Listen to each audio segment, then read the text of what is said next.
Hey, I've just finished that chapter at last from Monaco's book. I left two sections out of the last video. It was a section on audio and a section on montage. And I kept them separate because I think they're two quite distinct ideas from visual language, from things we've talked about so far. So these still fit into the chapter on signs and syntax, and specifically within the syntax section.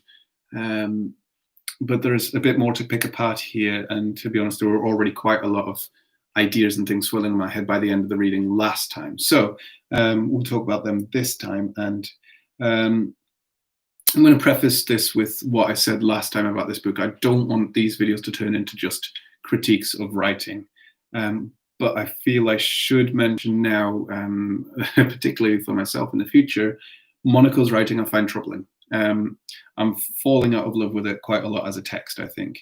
The reason being is the frequency with which Monaco states something quite didactically and says, this is how it is, and then goes on to contradict that without really being quite fair to the reader in doing that. He'll present the reader with a contradictory fact, or a fact which builds upon the so-called fact he said previously, but at no point will he address the idea that this actually contradicts anything said there. So it's up to you as the reader to piece together that this is a kind of a building block structure to learning film theory, where you're told one thing and then you're told a new truth that that goes above and beyond that. There's an important word missing in what I'm trying to convey here, but the new truth that you're currently reading right now takes precedent over anything you've previously read in this book. It seems to be that's the style of the writing. The main example I would go to is that opening of this chapter where he says film has no grammar. In this last passage, he refers several times to ungrammatical, quote marks, in the book. Ungrammatical techniques used in film. How can a technique be ungrammatical if film doesn't have a grammar? Would be a point that I would quickly jump on there, and I think Monaco themselves would agree with that as well, based on the style of actually building us beyond the point of believing film has no grammar. We're now expected to believe film does have a grammar. There was an interesting mini paragraph that summed up this whole chapter. Now that we've examined the technology and language of film and set the medium of the context in other arts, it's time to review the history of this remarkable new way of communicating. It's possibly debatable. I am actually studying a little online course in communication theory at the moment, but I would say it's, so far to my recognition, a little bit debatable whether communication and language are in fact the same thing, or is language merely a form of communication and film would then therefore be a different form of communication. And if that is true, then does film have a language as such in those strict categories? However, what I would say that is, if the answer is correct, that film is a language and language is communicating and vice versa, then it probably follows that film has a grammar. At no point through this chapter do I remember Monaco writing anything about a distinction between communication and language. So I would be tempted to think that then that is another kind of hypocrisy. Last thing before I actually move on to something useful about the way this is written, and I think the idea of criticizing writing like this is useful for myself in the future to think, don't rely too heavily on those texts, but it's also practice for me to think about ways of writing in which I need to avoid certain things. One of them is the very last part of this talk on montage. It's talking about punctuation. Talking about the different types of shot or different types of edit, which are punctuation in Monaco's words. There is no comparison, no setup of like, if film were to have a language, then this is the punctuation, or no idea that although it lacks a grammar, it does have a punctuation. Nothing like that setting us up to understand what is meant by punctuation. But in fact, Monaco just dives straight into saying, this is what punctuation is, this is what a full stop looks like in film terms, this is what a comma is in film terms. And there, okay, that wasn't quite the last point, but this is building into the last point. And again, it falls into what is useful for me to regard in my own writing in future. Film terminology. It's a tricky area, and there are many, many words for many, many different things within film. I understand that completely, and I sympathize with any writer writing about film who maybe uses one term that they learned through whatever source of learning, and they have then presented back. What is important to realize, I think, in terms of film writing, is that the language you have learned is not necessarily the language everyone else is using. Where in the last chapter, in the last video I talked about, Monaco was describing how Metz specifically, Monaco loves Metz. He's littered throughout this last part of the chapter. We'll get there. But Metz had told us that to take part and create a piece of film is to create the language. It's not just an everyday language that you learn by rote and has solid rules, but in fact, using it is an act of creation in terms of what the language is. We all contribute to deciding what film language is. That is important for reasons that have now slipped my mind, because we're in a babble fest. That's the point of these videos. But the terminology, yes. So we're creating a language by using it, but the actual verbal language side of that, of describing these techniques and describing these particular aspects, whether it be in English, as I understand it, or in any other language which has terms for it, we have to understand that there is no one sitting somewhere who has said, yes, this is what that means. This is a close-up. This is a mid shot, this is a medium close-up. So as such, we have to be careful as writers to make sure that we're writing descriptively about everything, and nothing is a given. Nothing is taken for granted. Several times Monaco uses terminology which is frustrating to me. And it led me to do a quick Google, because a couple of the terms that were used, one of them being a jump cut, it made me wonder whether Monaco had actually been a filmmaker in his career. Now, nothing on the internet points me to believe that. There is no IMDb entry, nothing on Wikipedia says it. There is a James Monaco page that had nothing about filmmaking on there. However, there may be some practice within filmmaking that is just uncredited on the internet, because it was never that major or recognized or important to Monaco.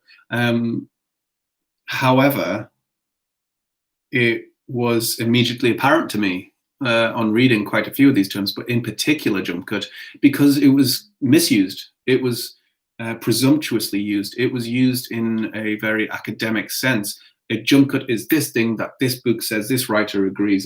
That is what a jump cut is. However, that is not what a jump cut is. Let me explain the particular thing I'm thinking about. A jump cut in Monaco's view here was the idea of moving someone from entering a large room to being at the other end of the large room. We don't need to see the intervening space, so we jump cut, but we cut from one shot to a very different shot, and therefore jump from one position to the other in time. And it's done unobtrusively in that particular example, because the audience don't need to see that distance. Then Monaco goes on to explain about other jump cuts that are used in more progressive or experimental cinema, about how those same techniques are used to move us forward through time, but within the same shot. It's not jumping to another shot, but the same shot has a section cut out the middle, and we are now jumping through time.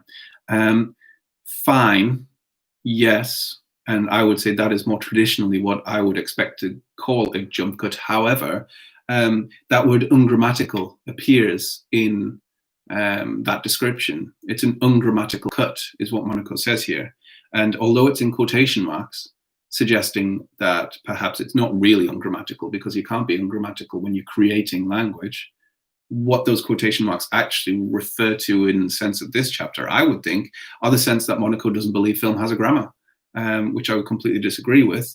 And, well, absolutely now I completely disagree with. And in fact, describing a jump cut as that is not just ungrammatical in whichever context, but actually incorrect.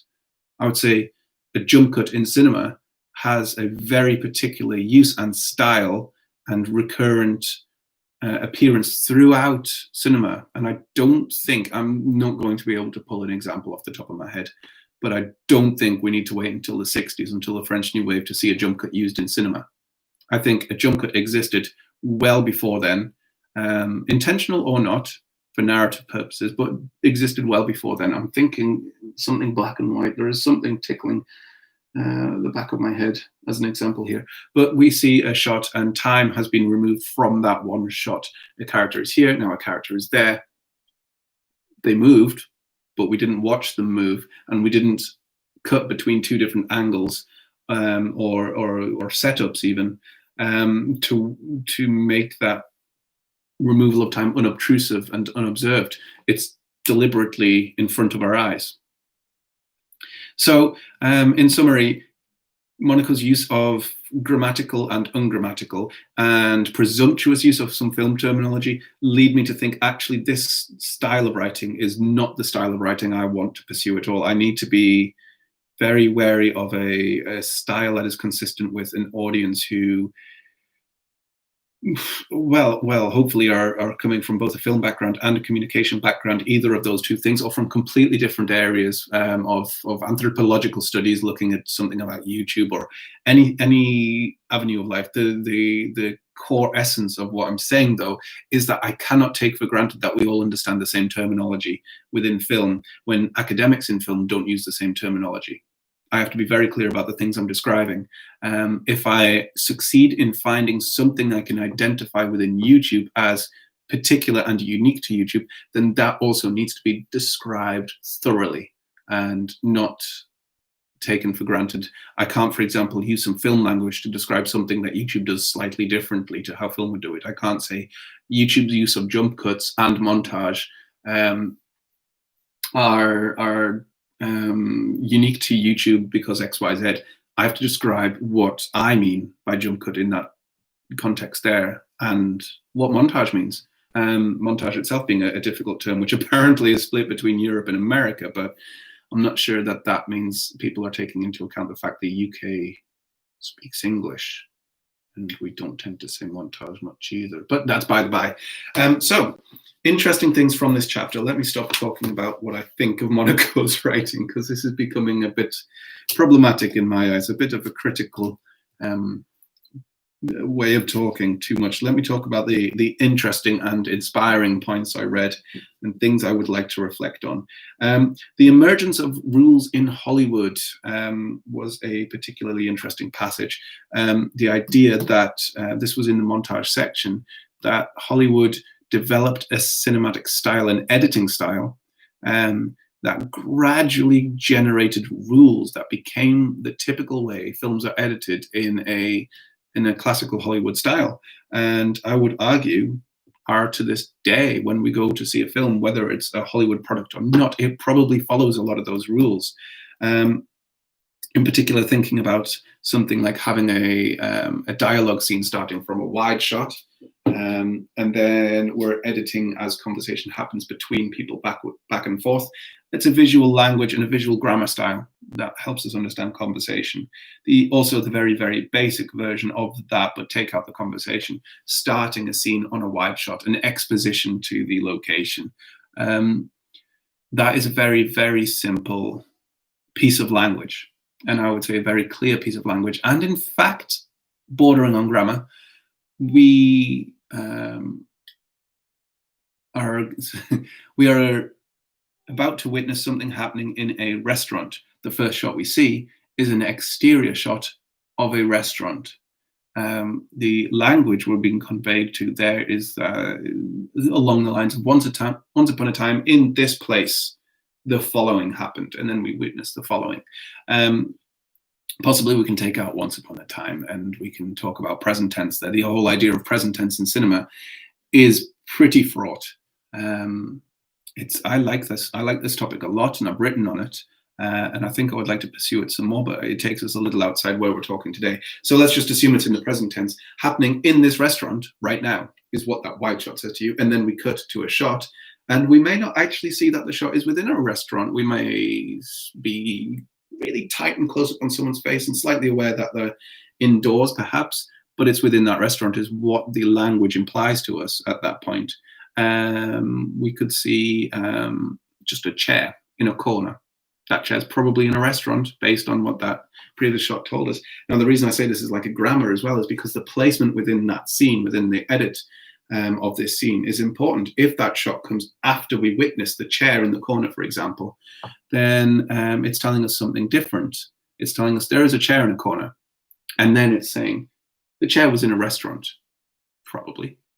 That's not necessarily true, though, because that wide shot is so ingrained in our consciousness as being a convention of establishing that we probably think we're about to move on to a new scene that starts within a restaurant. By placing the restaurant first, before that shot of the chair, we know that chair's in a restaurant. We've been established to a location, then we're shown something in the location. It's a very, very, very long-running tradition within cinema to have an establishing shot and then action that happens in the place the establishing shot tells us. There are many, many, many examples of establishing shots, and they're not necessarily just a static wide shot of a place. They could be a thematic establishing shot that shows us something about the sort of thing we're about to experience. It's a little bit more experimental, though. It could be something that moves us through into the space where it's about to happen. So that wide shot outside of the restaurant, the camera might actually move from being wide and might actually come through the door in a point of view shot, and we follow it round and find the characters. It's still an establishing shot. It still goes first, and it still has a grammar and a language to it. The idea that the rules emerged in Hollywood through use, through that idea Metz gave us, that by creating film, you're creating the language, is exciting because that suggests to me that YouTube has emergent rules and has had emergent rules by now in its history. And my job is to find what those rules are and when they emerged and how they emerged. Who did it first? Who mimicked it? Who used it because that's what YouTube looks like now? And at what point did it just become absolutely normal? When did that first happen? I've talked a little bit about punctuation. Manipulation of sound. This ties quite nicely into that restaurant idea. If we have an establishing shot of a restaurant and then we have a chair against a wall, there's probably a soundtrack, and the soundtrack is probably going to be clattering plates and chatter and kitchen orders and a distant kitchen, perhaps. Sound was another area in this chapter that was examined, and sound is a fascinating one because it's so outside of the visual language and has this whole world of its own, its whole set of languages. The manipulation of sound, I'm trying not to say, Monaco said that the manipulation of sound was, although quite limited, powerful. I would say that it's not super limited, though, especially now. Soundscape is a term, and it's not a new term. And it's because you can build a massive environment from sound. You can create a mixture of sounds. We're not talking music, we're talking sound effects here. This isn't speech either. This is nothing that communicates anything so straightforward as a kind of narrative through speech or through music. This is just a bunch of sound effects. You can create an atmosphere, and you can create a very specific atmosphere through the right mixture of sounds. You can create a woodland by using a bit of wind and some leaves and some birds, perhaps, and maybe there's someone walking. I don't know, you hear some sticks crunching. You can create a woodland with a stream by just having the same soundscape, but including a stream into it. And it changes your perception. It changes the audience perception of that atmosphere instantly. Suddenly water is involved. What else? Why is there water there? What's it doing? Is there going to be fishing? Is there going to be someone in the water? Is there a sense of danger behind the water? The soundscape gives us a lot more to read into a scene instantly. Having that chair in the restaurant, we can have the sounds of a restaurant behind it, and then that establishing shot gives us one part of the establishment, and the sound reinforces it in the next shot. And the grammar is continuous. We could reverse the grammar and have that establishing shot come next now, and the sound of the restaurant, if it's clear enough and distinct enough as a restaurant, then that actually helps us create that visual sentence, let's call it, in a different order. We now understand actually that chair's in a restaurant, and this is a picture of the restaurant. That's probably the same restaurant this probably isn't establishing a new scene. And we will see that actually in film a few times as well. It's not always the establishing shot first. It's not 100% always, in the same way that any kind of film language is not 100% always used. We might see the chair first and hear the sounds that it's in a restaurant, then see the establishing shot. And that gives us the sense that actually there's a chair in a restaurant. This is the restaurant, but the chair is probably most important thing in this scene. Maybe then we go into a scene of straight dialogue between two characters, and this chair is not acknowledged at all or even seen in this bit of dialogue. But that chair is at the back of our mind because we were shown it first. Place it second in the sentence, and its importance possibly diminishes, although show us a shot of a chair and we're going to be thinking about it. Why the hell's that chair there? But I would say by positioning it before the establishing shot, we're saying, here is the priority of my sentence. It's the subject of the sentence. It's not an object. It's not any kind of verb or adjective or decoration within your sentence. It is the object. It is the purpose of this sentence, if a scene can be called a sentence. The use of sound opens that avenue. And the use of sound is something much more basic for me to remember, to think about when I'm looking at YouTube. YouTube has more than just a visual language, which is how I've talked about it so far in these videos. It has sound, and the use of sound is distinct and fits a lot as well with the things I'm saying. Thinking straight off the top of my head here, but use of sound in YouTube, particular memes. There are sound effects which appear over and over again in many, many different content creators' work for varying reasons, but usually ironically.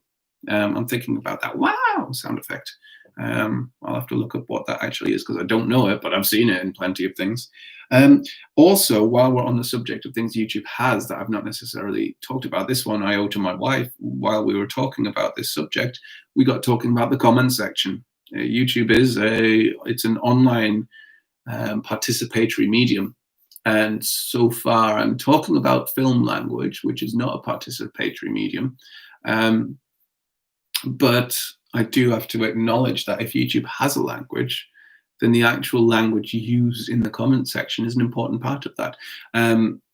As alongside that, from the same conversation, the idea of interactivity between YouTube creators. Between last video I did, I put a link in the description to a Coach Greg video, and as I was looking for a Coach Greg video, the first one I came across, he was responding to someone that had insulted his girlfriend appearing in the background of one of his previous videos. There is a conversation, a dialect happening between two different content creators across two different channels on YouTube, but these two things are creating a narrative between them. Whether they think of it as a narrative or not is unimportant. This guy now has beef with that guy because this guy said this thing about this video, and now this video is a response to that video and talking about that video. There's a narrative that connects all of that. And that, for a lot of people, is probably an enticing or engaging part of YouTube. I think my wife did use a term for this, dramageddon. Now, there's a great word that I'm going to go away and Google because I've forgotten about that till right now. The last thing for me to mention, very briefly, it's just for me to recollect in the future to make sure I've actually read about this if I've forgotten to, the idea of montage synthesizing a third meaning from two images. Here's one image, here's another image, here's a meaning that comes out of those two things being presented together on the screen. Think about the bone and the spaceship in 2001. Oh, humanity's evolution and use of tools and the compression of time. There's a lot you can read in that little very, very simple montage, which was so very stunning. I'm talking as if I was alive at the time. I was not. Okay, I'll leave it there and hopefully get another one of these done soon. And thankfully, I don't think I swore in this video, so I don't have to do any editing. Hooray!